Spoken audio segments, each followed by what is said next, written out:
yang datang dari gunung pertama kali dia melewati kapiler itu, dihisap oleh matahari, terjadi fotosintesis, lalu menghasilkan oksigen. Jadi sungai adalah aliran air ke semua tempat yang memungkinkan kita hidup. Pohon adalah sungai. Akar pohon itu menarik air itu ke kapiler. Kita dapat oksigen. Di malam hari ada embun di situ. Pagi-pagi dia jatuh ke bumi, membasahi rumput yang adalah selimut bumi. Sirkulasi pikiran itu yang mesti kita tanamkan pada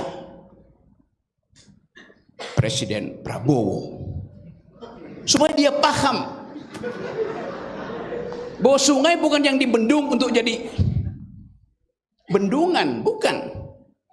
Memotong pohon itu artinya menghalangi aliran sungai untuk pergi ke pucuk pohon. Jadi kalau kita bayangkan bahwa konsep ekologi itu bukan sekedar apa yang dimaksudkan oleh Jokowi untuk memindahkan IKN lalu minta diamdal di situ. Hak cacing untuk menggemburkan tanah di IKN berubah menjadi hak beton untuk dicorkan sebagai fondasi istana negara. Hak burung untuk pacaran di pohon-pohon sekitar IKN hilang, ditebang habis pohon itu.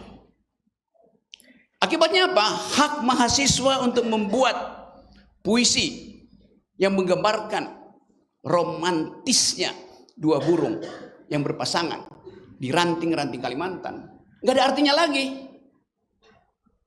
Jadi kita mau bahas itu dari sudut pandang radikal ekologi itu. Nah sekarang ada problem, seberapa kuat energi pengetahuan kita selundupkan ke dalam birokrasi, ke dalam kabinet yang baru tuh. Yang diterangkan oleh Pak Dedi tadi, mestinya yang dengar itu bukan kita, yang mestinya yang dengar itu adalah AHY,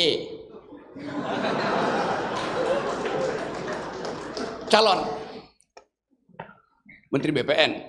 Mesti yang tinggal itu adalah Ibu Menteri Kehutanan dari Nasdem. Ibu siapa namanya? Siti Nurbayat. Tanah di Indonesia itu dimiliki oleh dua partai itu. Tanah kehutanan dimiliki oleh Nasdem, tanah non kehutanan diatur oleh Demokrat.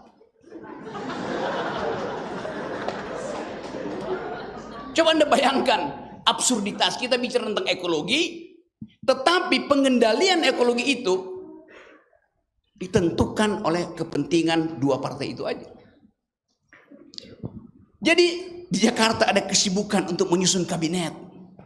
Isinya apa? Tuker tambah ekonomi, bukan tuker tambah ekologi. Jadi dari awal kita bisa bayangkan kerusakan ekologi kita akan menjadi-jadi di era berikutnya. Karena nggak ada menteri yang diangkat secara volunteer oleh kekuasaan politik. Prabowo misalnya angkat, Dedi adalah menteri apa namanya, ketua BPN, Grace menteri kehutanan. Tapi apa kapasitas dia? Apa kapasitasmu? Otak. Pemerintah nggak perlu otak, dia perlu dengkul.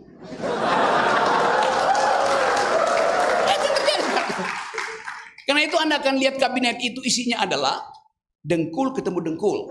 Di sini otak ketemu otak. Jadi kita lihat kontras yang memungkinkan kita marah.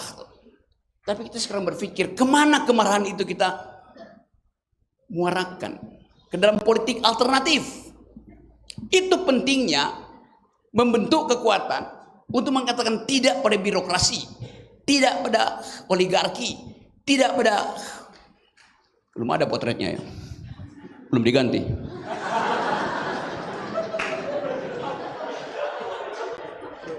Kan saya bayangkan seluruh proposal kita hari ini dibuatkan executive summary 4 halaman, lalu kita serahkan pada seseorang yang akan mengganti orang itu. Mampu nggak dia berpikir tentang itu? That's our point. Kita mau hadiahkan apa pada kabinet berikutnya? Kalau yang dicerna di kepala mereka ada bagaimana APBN itu dibagi habis ke Banggar, badan anggaran, yang siapa partai politik. Jadi krisis itu, krisis yang akan memungkinkan kita frustrasi ke depan.